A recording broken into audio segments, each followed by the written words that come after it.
Esbjerg Rikke klubs første divisionshold, som allerede havde sikret sig oprykning til elitedivisionen, tog afsted til Skanderborg for at spille det sidste kamp i den indeværende sæson. I bussen var der høj stemning, og træner og spillerne var optimistiske forud for dagens kamp. Esbjerg startede i marken i dagens kamp og lagde ud med at kaste imod Skanderborg. Esbjerg forsvarede sig godt og spillede en stærk første halvleg. Skanderborg scorede 163 point i deres angrebsserie. Esbjergs spillende træner Per Jensen holdt i halvlegen en tale for spilleren Kent, som efter 23 år i trøjen stopper i elitedivisionen. Kent skal fremover være holdleder for Esbjergs anden division. Esbjerg Kringklubbens første division har oprykket sig til elitedivision, og i den forbindelse vil jeg interviewe træner Per Jensen og assistenttræner Graham Klingstad og spiller Kasper Romain. How does it feel to be in the elite division to next year? It's very nice to be back in the elite division, and I think we deserve it this year. We had by far the strongest team and by far the best coaches, so we deserve to be back in the elite division. Yeah, Esbjerg as a club is an elite club, and they deserve to be up amongst the elite again, and the players deserve all the credit they got by winning 13 out of 14 games in Division 1 this year. What can we expect from elite division next year? Well, I think we can expect a lot of things because as we've been told, I think we've got some new players.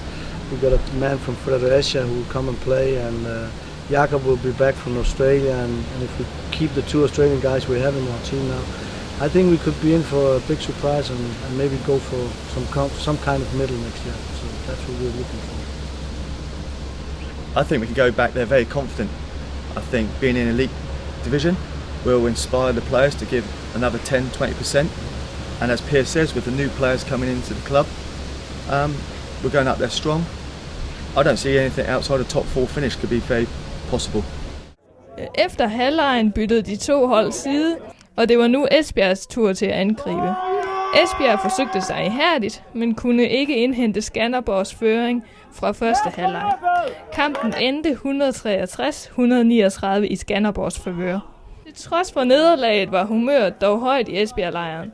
Sæsonens sidste kamp var overstået, og man kunne nu glæde sig over oprykningen til elitedivisionen. On the 28th September, you played against Ishøj. Did you have many expectations to win that match and come in the elite division to next year, season? I think we were a big favorite in that game, but because it was a game that we were supposed to win, and now we suddenly need to win, we were a little bit nervous, but we took them for 100 and I think 10 or something like that, and we had a good opening stand. So after that, it was a walk in the park. Esbjerg vandt kampen imod Ishøj på hjemmebane og sikrede sig oprykningen til elitedivisionen i næstsidste spillerunde. It's not easy in the morning because you can only lose from here, but in the end we beat them big. So it was a nice day and a good way to get in the elite division. Yeah, it was a great performance on the day under pressure. Expectations were high. A lot of people come to watch. First time this year, the players had nerves going into a game. Bowling first helped, settled us down, bowled them out, as Pierre said, for 110, and we were confident then we could score 110 and win the game. We just went out and performed like champions. Du har haft en god kringssæson i år i første division. Forventer vi den samme niveau af dig i elite division til næste sæson? Det er klart, jeg vil prøve at bringe det samme niveau med op i elite divisionen, nu når man har gjort det så godt i første division, så det er klart, der vil være høje forventninger næste år også. Du er også danske landsholdsspiller, som du har spillet EM her i år i Jersey. Hvordan var den oplevelse for dig? Det er selvfølgelig en stor oplevelse, når man går flere gange i ugen og træner op for netop at komme på landshold og så komme med på sådan en tur. Bare det at opleve det på det høje niveau, som det er, når det er på landshold, frem for herhjemme i klubben. Og en hel uge bare at bo på hotel og være sammen med alle de andre spillere, som man jo ikke normalt ser på andre tidspunkter, når man spiller mod dem i turneringen. Så Så det er stort at være med der. Esbjerg supporters said Kent was the best bowler on the last match in Skanderborg. Do you guys agree with that? Yeah, definitely Ken had a good day, especially the figures were good. Sometimes you're maybe not the best bowler on the day, but he had the luck on the day, but Ken had been a good bowler for us all season. Every time we put Ken on, he takes some wicket, and so he is a good bowler. And on the day he had the best figures. So, but I think Klaus, to be fair, on that day he took 1 wicket for 7 runs in 10 overs. He bowled magnificent. They didn't score any runs at all on him. I think they didn't even make any boundaries. So, but they were good bowling on the day. I think we should have been winning on that day, but the batting was very poor on that day. Nobody took any kind of responsibility. They just wanted to go in and go out again. So, bowling, the feeling was okay. The batting was poor. I agree with what Pierre said there, that Klaus had outstanding figures. Kent got the plaudits for the wickets, but I think the two bowling in tandem together complemented each other. And I think Kent would be first to admit that Klaus bowling very tightly at the other end allowed him to be a bit more venturous with his bowling, which resulted in him getting the wickets. How and why did you end up in Esbjerg? Good question. Esbjerg were looking for a coach to come in to head up the youth system here and assist Pierre. Katrina and Christian Brook-Nielsen made contact with an ECB coach education officer in England. He then put them in contact with me. I visited in January. I looked around. I thought, did I honestly play cricket on this lake? You know what I mean?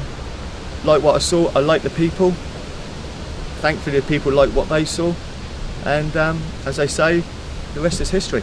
Esbjerg's first division have some national Danish players. This year you have come to the European Championship in Jersey, and Denmark won that tournament. Do you see Denmark as an upcoming team in the World Cup, the upcoming World Cup?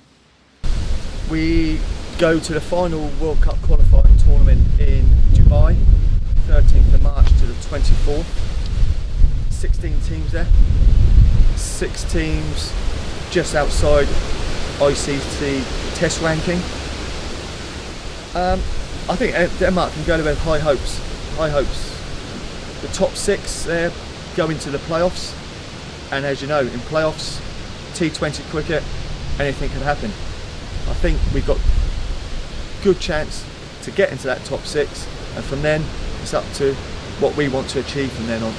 But it'd be a fantastic achievement for a country like Denmark to reach the T20 World Cup in Sri Lanka. But I'm a great believer, aim high, aim high. Yeah, I agree with what Graham said. Because it's T20, it's a matter of, be a little bit lucky on the day also, and then you can win on almost everything. I'm just very happy as a member of DCF also that they won that, and Graham and Brett, the 2 coaches we sent down there with the team, they won it. That's a first victory for many years again, and right now I know that the coaches and the players, they can fly, so you never know what's going to happen down there. Who has the most funniest joke on the team? I don't know if they're funny, but again I would go with Henrik Røe because he's talking more than I do, and he talks a lot. I don't know if it's funny, but I will go with that. Henrik, yeah, he talks a lot. Pierre's a very good talker as well. Sadly, most of the jokes are in Danish. So, out of the 3 English-speaking lads, I would say Phil, the Aussie, is the funniest one I understand. I forgot all about Phil. And the handsomest, that must be Kasper. And he told us that. He told us that. Yeah.